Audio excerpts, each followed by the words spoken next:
চচ্চড়ি হোক বা ঘন্ট, প্রথম পাতে এই শাক থাকলে অর্ধেক পাত ফাঁকা হয়ে যায়।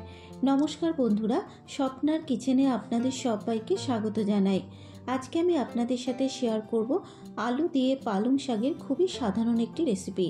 আর গরম গরম ভাতের সাথে এই আলু পালং শাকের রেসিপিটা খেতে কিন্তু অসাধারণ লাগে। আশা করি আজকের এই রেসিপিটা আপনাদের ভালো লাগবে। যদি রেসিপিটা আপনাদের ভালো লেগে থাকে অবশ্যই ভিডিওটাকে একটা লাইক ও শেয়ার করে দেবেন। তাহলে দেখে নেওয়া যাক আমার আজকের রেসিপিটা।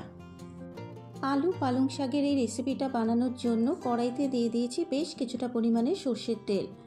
তেলটা যখন গরম হয়ে যাবে তেলের মধ্যে দিয়ে দিলাম 2 শুকনো লঙ্কা ফাটিয়ে আর হাফ চা চামচ গোটা জিরে ফোড়ন দিয়ে দিলাম। এবারে 30 সেকেন্ড মশলাটাকে ভেজে নেব, যতক্ষণ না মশলাটা থেকে সুন্দর একটা গন্ধ বেরোচ্ছে। মশলাটা ভাজা হয়ে যাবার পর এবার এর মধ্যে দিয়ে দেবো একটা বড় সাইজের পেঁয়াজ কুচানো। এবারে গ্যাসের ফ্লেমটাকে মিডিয়ামে রেখে পেঁয়াজটাকে লাল করে ভেজে নেব।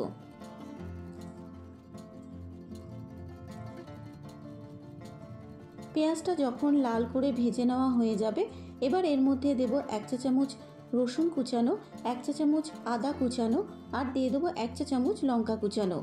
এবারে আদা কুচানো, রসুন কুচানো আর লঙ্কা কুচানোটা দেবার পর 1 মিনিট মতো ভেজে নেব, যতক্ষণ না আদা রসুনের কাঁচা গন্ধটা চলে যাচ্ছে।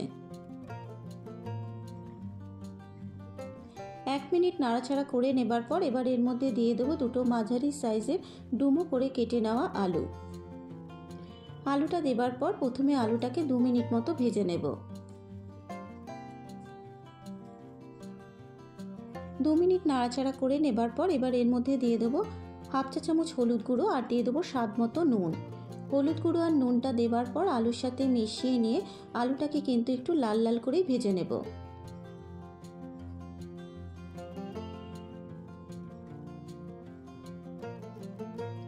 আলুটা যখন খুব ভালো মতো ভাজা হয়ে যাবে এবার এর মধ্যে দিয়ে দিচ্ছি একটা মাঝারি সাইজের টমেটো কুচানো, 1 চা চামচ লঙ্কার গুঁড়ো আর দিয়ে দেবো 1 চা চামচ ধনের গুঁড়ো। এবারে টমেটো কুচানো, লঙ্কার গুঁড়ো, ধনের গুঁড়ো দেবার পর আলুর সাথে মিশিয়ে নিয়ে আলুটাকে মশলার সাথে মিনিট 3 সময় ধরে খুব ভালো মতো করে কষিয়ে নিতে হবে।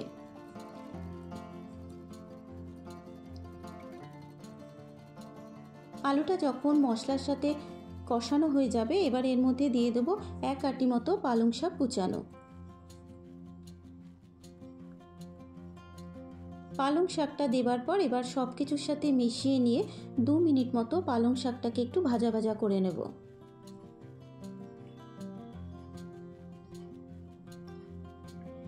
দু মিনিট নাড়াচাড়া করে নেবার পর দেখুন পালং শাকটা কিন্তু অনেকটাই মজে এসেছে। এবারে গ্যাসের ফ্লেমটাকে লোতে রেখে মিনিট 5 ঢাকা রেখে পালং শাকটাকে রান্না হতে দেব।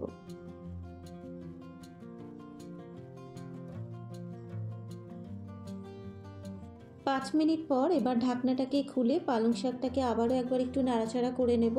আর ঢাকা দেওয়ার ফলে কিন্তু পালং শাকটা থেকে বেশ কিছুটা পরিমাণে জল বেরিয়েছে, তাই পালং শাকের মধ্যে যে আলুটা আছে সেই আলুটা সেদ্ধ করার জন্য কিন্তু আলাদা করে জল দেওয়ার প্রয়োজন নেই।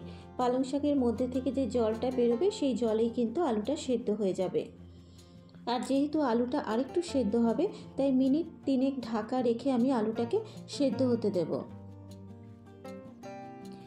3 মিনিট পর এবার ঢাকনাটাকে খুলে পালং শাকটাকে আবারও একবার একটু নাড়াচাড়া করে দেখে নেব পালং শাকের মধ্যে যে আলুটা আছে সেই আলুটা সেদ্ধ হয়েছে নাকি।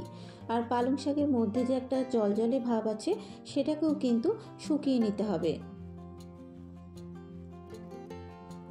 পালং শাকের মধ্যে আলুটা কিন্তু খুব ভালো মতো সেদ্ধ হয়ে গেছে। এবারে গ্যাসের ফ্লেমটাকে হাইতে রেখে পালং শাকের মধ্যে জলটাকে শুকিয়ে নেব।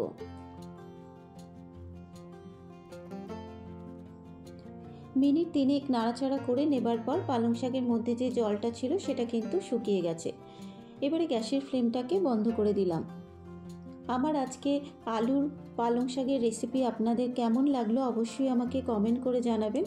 যদি রেসিপিটা আপনাদের ভালো লেগে থাকে অবশ্যই আমার চ্যানেলটাকে সাবস্ক্রাইব করে পাশে থাকা বেল আইকনটি প্রেস করে দেবেন, কারণ আমি যখনই আমার চ্যানেলে নিত্য নতুন রেসিপি শেয়ার করব নোটিফিকেশানটা আপনাদের কাছে পৌঁছে যাবে।